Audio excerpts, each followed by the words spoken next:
For today's workout, we're gonna do 5 rounds of 8 power cleans. I'm gonna be using the barbell here. You can do dumbbells or a medicine ball or a sandbag or whatever you have available. And then it's gonna be 10 calories on the bike or whatever, again, whatever you have available. So with the power clean, that's gonna be from the floor, popping it up to our shoulder height, standing it up all the way, and then going back down. I'll show you with my working weight here. Like that. And then each time we're going to the ground. So you're gonna do 8 power cleans, followed by 10 calories on the bike. And like I said, 5 total rounds. So I'm gonna set the clock. I would suggest smooth and steady pace, especially for the first few rounds. That's what I'm gonna do here. And then once you get to that 4th and 5th round, you can kind of adjust your pace if you need to, if you want to pick it up or anything like that. So, all right, we're going to start with the 8 power cleans, going in 10 seconds.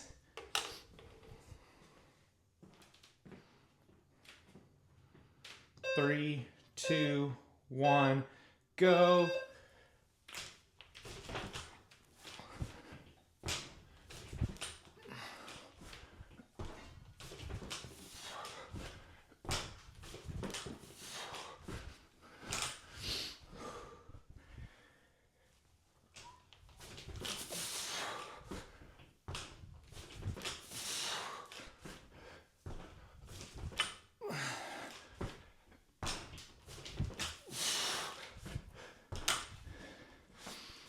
On the bike for 10 calories.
Back to 8 power cleans.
Eight more power cleans.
Second to last time on the bike.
Final round.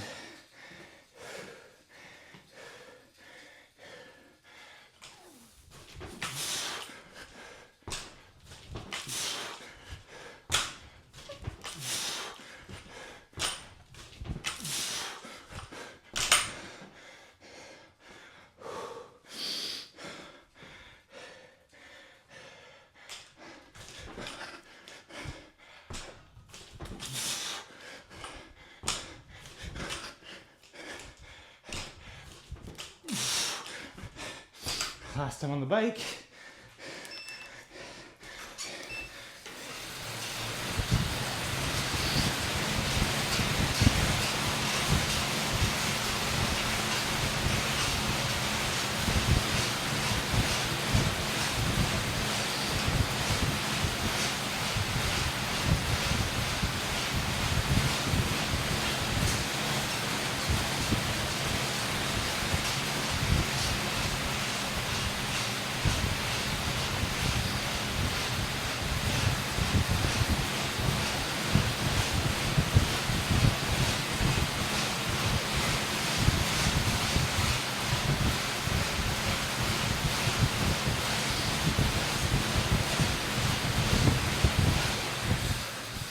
Done.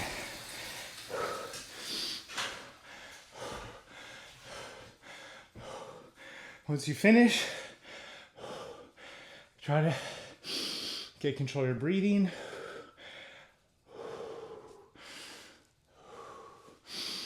Every once in a while, take a nasal inhale, and then try to slow your exhale. Not every breath, just periodically. Once you get yourself recovered, good idea to do a few hip stretches after this. So there's 3 that I want you to do. first is a hamstring stretch. There's a lot of versions. You can do just a standing one where you tip your hips back like I'm doing here, toes up. You could do it seated at the edge of a chair or stool, and really good posture. One leg on the ground and then tipping forward. I'll just do it right here. You can do it with me. We want to hold this for at least 30 seconds. I got a clock going in the background, so I'll keep us on that.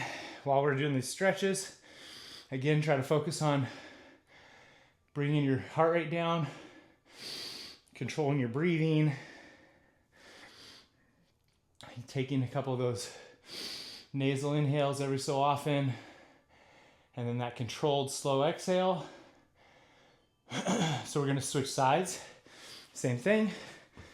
Again, you can do whatever hamstring for stretch version that you like or you feel is effective.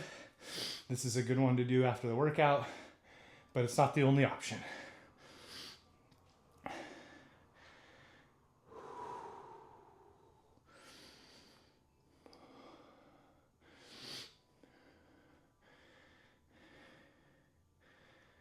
We just have 2 more stretches and then we're all done. So the next one is a hip rotation stretch. Sitting up nice and tall on that same spot, edge of the box or chair. I'm gonna cross one ankle over at my opposite knee like this. And then I'm gonna try to avoid rounding my back. I could put a little downward pressure here on my leg if I need to add a little extra for more of a stretch. And I can also kind of hinge forward a little bit, but I'm pretty tight. I don't really need to do much of that. Just this position gives me a really good stretch in my hip here. Just focusing on good posture.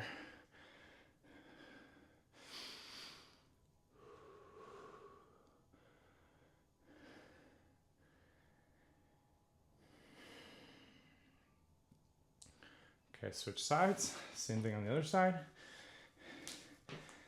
I'm also trying to, when I line myself up here, I want my knee to be right in front of my hip joint and then my foot to be right underneath my knee. So we're in this nice neutral position with our hips. And again, if you end up getting twisted up because you're super tight or you're not very tight and you're out of position, feel free to get yourself in a more neutral position by using your hands or kind of pushing down a little pressure and then trying to maintain good posture throughout. Okay, final stretch. We're gonna do a standing hip flexor stretch. So this is essentially a big lunge position. Well, I'm focusing on not letting my back round. So usually what works really good is if you stand feet hip width apart and then with 1 foot forward, 1 foot back, and then you're gonna try to do a posterior pelvic tilt, which is essentially tucking your hips or like flattening out your butt like that. And then the goal is to feel a nice stretch in the front hip here. So about waist belt line, maybe just below that, and this nice stretch. My back heel can come off the ground. I can kind of shift my weight forward if I need to. Just getting that nice good stretch here in the hip flexors. Okay, we're gonna switch sides, same thing. So I'm going into the lunge. Show you this side. Feet hip width apart, going into a lunge. Tipping my pelvis backwards or posteriorly so I can get that nice stretch in the front of the hip. And then I'm just hanging out here for at least 30 seconds, but you can certainly go much longer than that. This stretch in particular, I try to do throughout the day as often as I remember. It's a really good way to take some stress off those hip flexors, which is in turn takes stress off your low back. So if you deal with low back tightness at all, this one's a good one to give a go. All right, that's all I got for you. Nice job today. We're all done.